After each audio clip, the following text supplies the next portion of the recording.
Hey y'all, and welcome to the Hillbilly Chicken Ranch. I'm Susan, your hostess. This is Cookie and Candy 2025, an open collaboration hosted by Angela at the Inquisitive Farm Wife. The cookie recipes will be dropped November the 16th through the 22nd, and the candy recipes will be dropped November the 23rd through the 29th. A great time to get your cookie and candy recipes ready just in time for the holidays. I will post a link to the official playlist below. Let's get busy in the kitchen.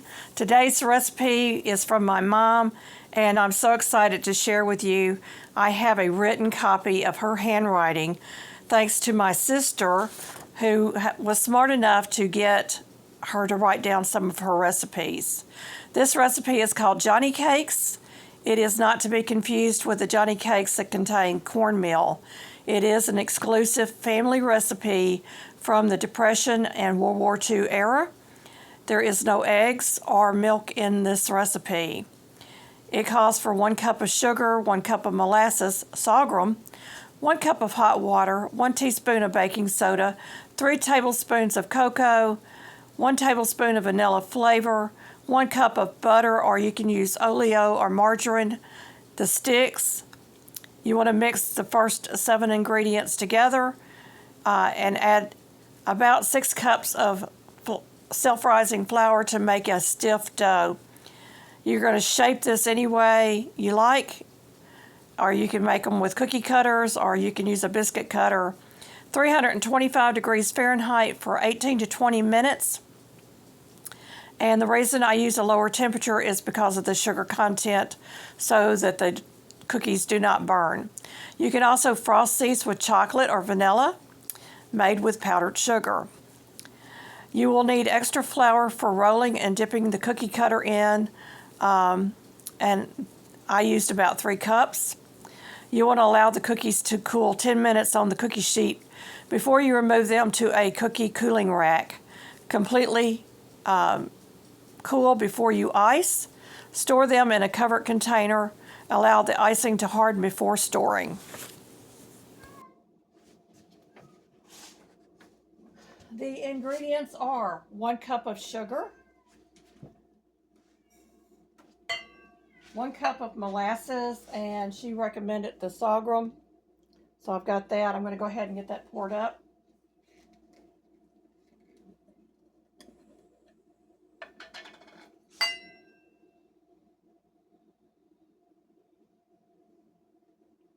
Anybody ever dealt with sorghum, you know that it's a really thick syrup.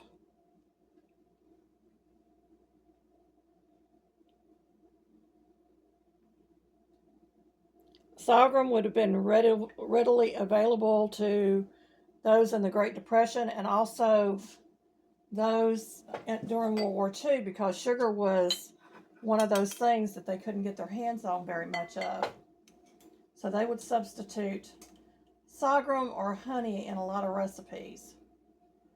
So we're going to get this out of that, and we're going to get some hot water, and I'm going to mix it into the same cup because I want to get all that sorghum out of here that I possibly can, and we'll be right back. So far it's 1 cup of sugar, 1 cup of sorghum, and 1 cup of hot water. And of course I'm getting this sorghum loosened from my cup, and I'm going to use it again because I've got to put my butter in there.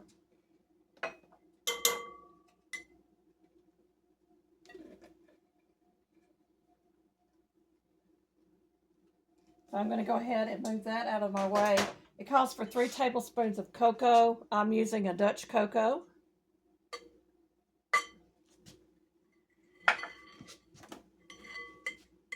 One teaspoon of baking soda.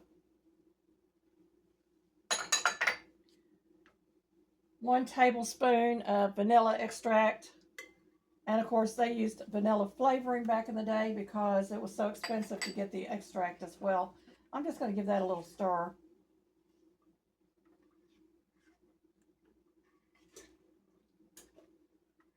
And you're probably going to see a fly buzzing around because we got a fly in the house today.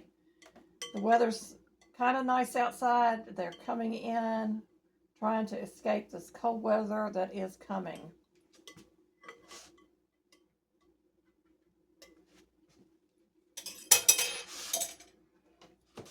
I'm using my Amish butter that they canned. And this is my little tool that I use to open these one-piece canning lids. Hear that pop? And in case you're wondering, that's what it looks like inside. Let me grab my spoon so I can get it measured out. I like using the Amish canned butter for my baking recipes because it's already softened and I don't have to wait.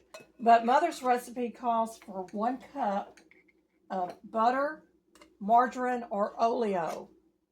Now, oleo was something that they came up with, I believe, during World War II because they were shipping all the real products over to our boys overseas, and the people at home needed some kind of fat in their diet.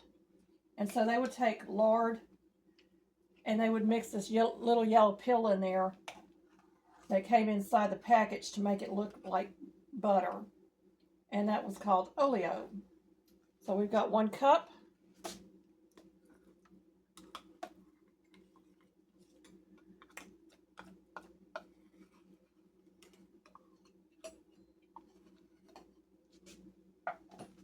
And I'm going to get the rest of this off my spoon.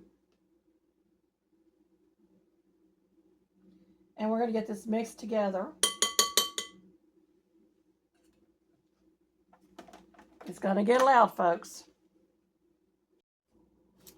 All right, I've got my wet ingredients mixed together, and my mother did not put down how much flour to put in here, so we're going to figure this out together. I'm thinking 3 to 4 cups and maybe more, and we're going to start with 1 cup at a time, and she said to add it slowly. So we're going to add it slowly and try not to make a big dust cloud.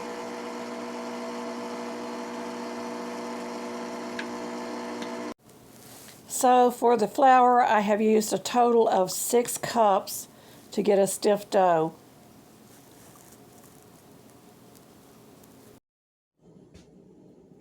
All right, I haven't had these cookies since I was a child.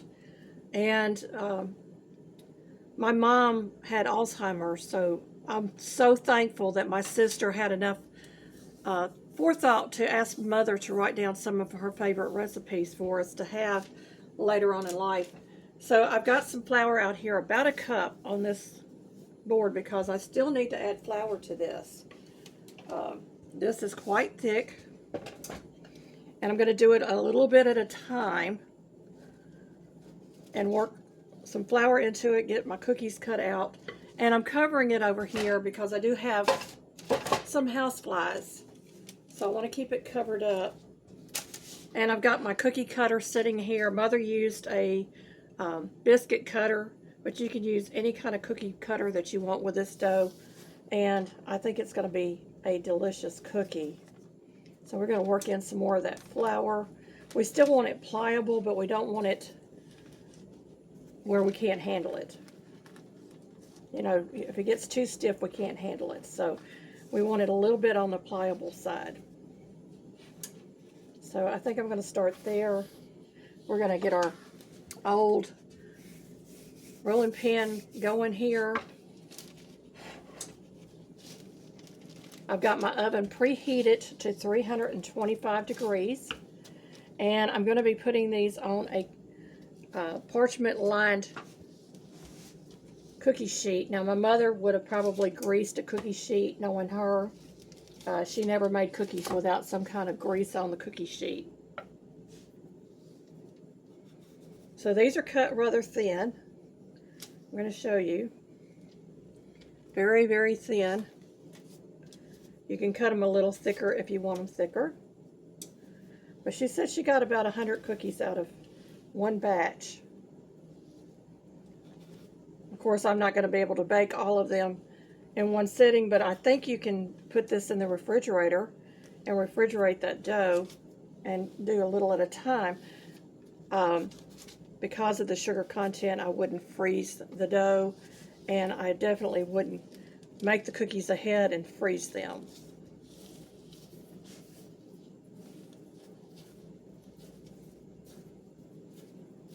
So I'm just going to gather that dough back up into a ball and cut a few more out. We're going to get these into the oven.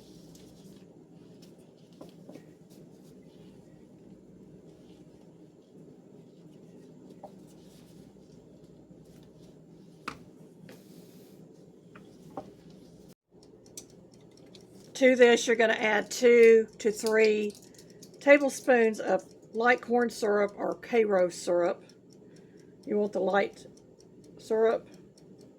It's already got the vanilla in there, so I don't have to add any vanilla.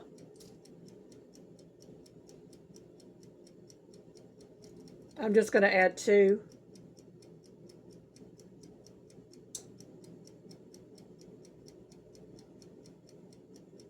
And we're going to make our vanilla syrup with this.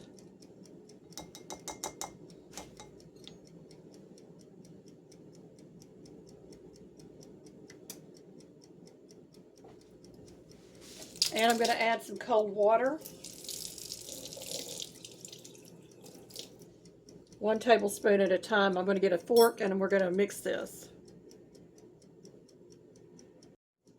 And you're hearing the ticking from my timer. My stove timer went out a long time ago. So we're going to get this mixed in. And what this is going to do is it's going to create a frosting that is going to be thin and it will harden fast.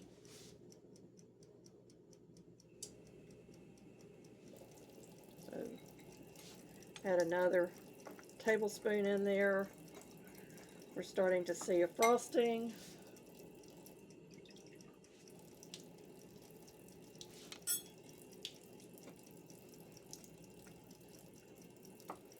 If it's too thick, you can add more water to it. If it's too thin, you add a little more powdered sugar to it. I'm going to add 1 more tablespoon because I want it kind of on this inside. And I'm going to take the same frosting, I'm going to make chocolate frosting out of it by adding in a tablespoon of cocoa powder and a dash of salt just to kill that aftertaste that you get. And so you want it to kind of drip off the fork. I don't know if y'all can see that or not, but it's dripping off my fork.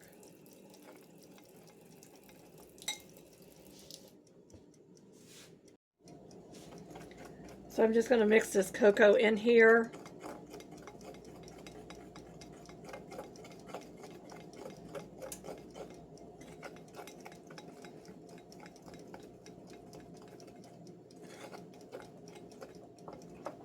And I do need to add a pinch of salt.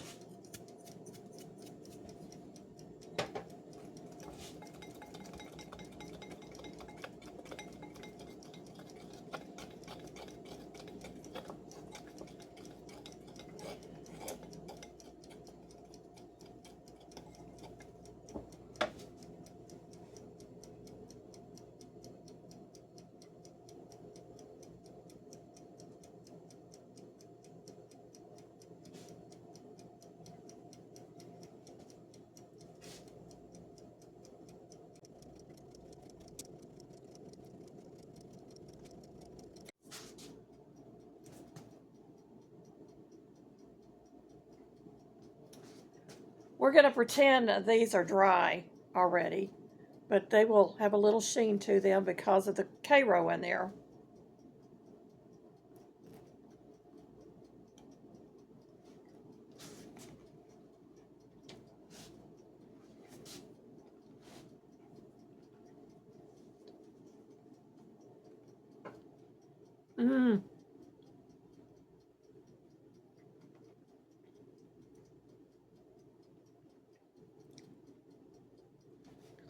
So sweet, so good.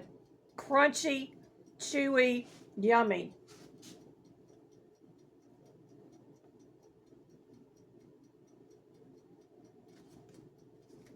I'm looking for one that doesn't have a whole lot on it. So this is the chocolate. Mmm. Mmm, mmm, mmm.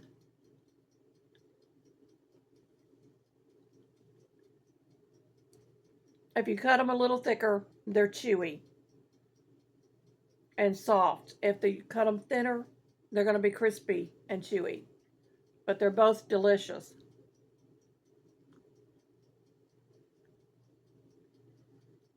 Mm.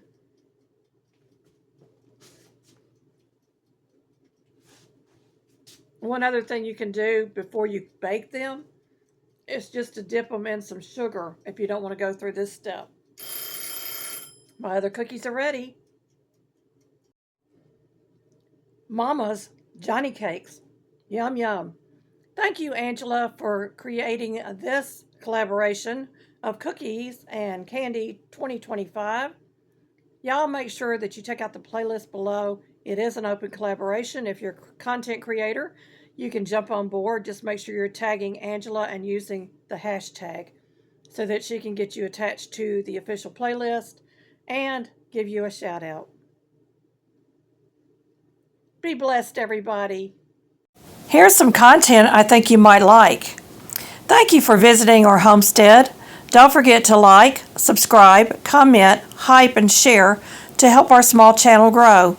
See you next time for more simple living, frugal tips, and farmyard fun.